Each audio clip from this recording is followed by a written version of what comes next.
Salam sejahtera Bapak Ibu Saudara-saudara yang dikasihi oleh Tuhan Yesus Kristus. Bagaimana kabarnya? Harapan saya Bapak Ibu kita semua tetap sehat dan semangat. Bapak Ibu Saudara-saudara, pandemi COVID-19 sudah berbulan-bulan kita hadapi. Dan di saat seperti ini ada hal-hal yang menarik yang menyemangati kita yang dilakukan oleh saudara-saudara kita. Muncul berbagai kreativitas baik di bidang seni suara dan sebagainya, dan juga termasuk bagaimana kemudian mereka mulai memanfaatkan lahan pekarangan untuk tanaman sayur dan juga tanaman buah-buahan. Saya terinspirasi dengan kegiatan-kegiatan yang menurut saya baik dan bisa dilakukan selama pandemi ini. Dengan beberapa teman-teman saya mencoba kemudian memanfaatkan lahan pekarangan. Saya tanam di pot atau polybag tanaman sayuran, tanaman buah-buahan, dan sebagai seorang penanam, harapan saya adalah tanaman ini nanti dapat dipanen, dapat berbuah. Saya mencoba untuk kemudian memahami ketika saudara-saudara petani yang berjuang menanam padi dan harapannya panen, namun ternyata gagal karena hama dan sebagainya.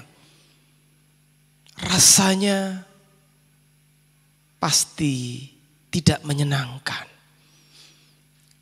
Sama seperti yang saya rasakan ketika mencoba menanam berbagai sayuran dan tanaman buah. Apalagi ketika tanaman itu tidak segera berbuah, atau sayuran-sayuran itu tidak segera dapat dipanen. Rasanya juga ada sesuatu yang membuat kita tidak senang.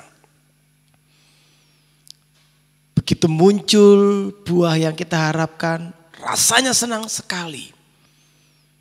Begitu sayuran-sayuran itu siap dipanen, rasanya senang sekali. Nah, Bapak Ibu Saudara-saudara, dalam kehidupan kita sebagai umat milik Allah sebenarnya memberikan kepercayaan kepada kita.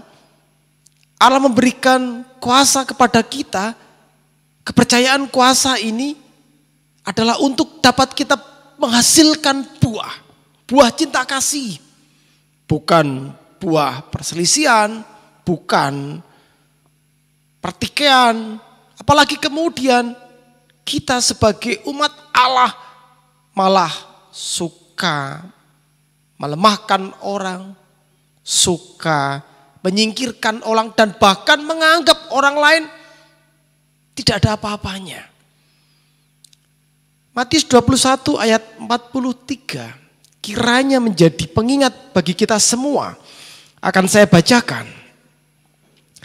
Sebab itu aku berkata kepadamu bahwa kerajaan Allah akan diambil daripadamu dan akan diberikan kepada suatu bangsa yang akan menghasilkan buah kerajaan itu.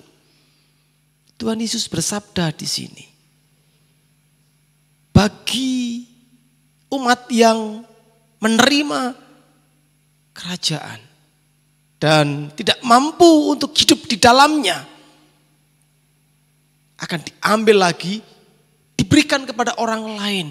Kalau kita baca di sini, Tuhan memakai perumpamaan pemilik kebun anggur menyerahkan kebunnya kepada para penggarap. Saatnya panen, mengirim utusan untuk menanyakan hasil. Tapi apa yang terjadi?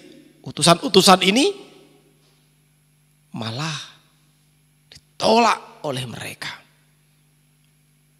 Lalu kemudian akhirnya yang diutus adalah anaknya sendiri. Harapan dari si pemilik kebun anggur adalah ada rasa hormat, ada rasa segan. Tapi apa yang terjadi? malah dibunuh. Sabda ini kalau kita hayati, kita sadari, tidak hanya ditujukan kepada saudara-saudara kita pada saat itu, umat pada saat itu, untuk mereka memiliki keterbukaan dalam berpikir, keterbukaan di dalam mereka berelasi, tapi juga bagi kita saat ini. Jadi kita diberikan kuasa, diberikan hikmat, diberikan tanggung jawab, diberikan kerajaan agar berbuah. Dan buahnya inilah dinikmati oleh banyak orang. Kalau buah ini tidak dapat dinikmati oleh orang lain sesama kita, belum ada gunanya. Nah, mari kita melihat dalam diri kita sendiri. Tuhan menghendaki kita berbuah. Berbuah cinta kasih. Mari kita lihat pikiran kita, hati kita. Jangan-jangan hati kita, pikiran kita lebih mudah bernegatif thinking. Lebih mudah menghujat. Lebih mudah menjelek-jelekan. Ya, jika itu monggolah direnungkan kembali. Ayat 43 mengingatkan. Allah punya kuasa kok untuk menarik dan diberikan kepada orang lain. Jangan-jangan malah nanti Allah lebih mempercayakan kepada orang di luar kita agar buah cinta kasih itu semakin dapat dirasakan. Tuhan memberkati kita untuk kita bisa berbagi berkat. Tuhan memberi kuasa kepada kita agar ada buah yang dapat dinikmati oleh banyak orang. Amin. Tuhan Allah kami terima kasih. Tuhan mengendaki kepada kami dalam hidup kami semua sebagai umat milik Allah. Tuhan memberikan kekuatan, kemampuan, daya hidup agar kami bisa menghasilkan buah kerajaan yang dapat menghidupi banyak orang.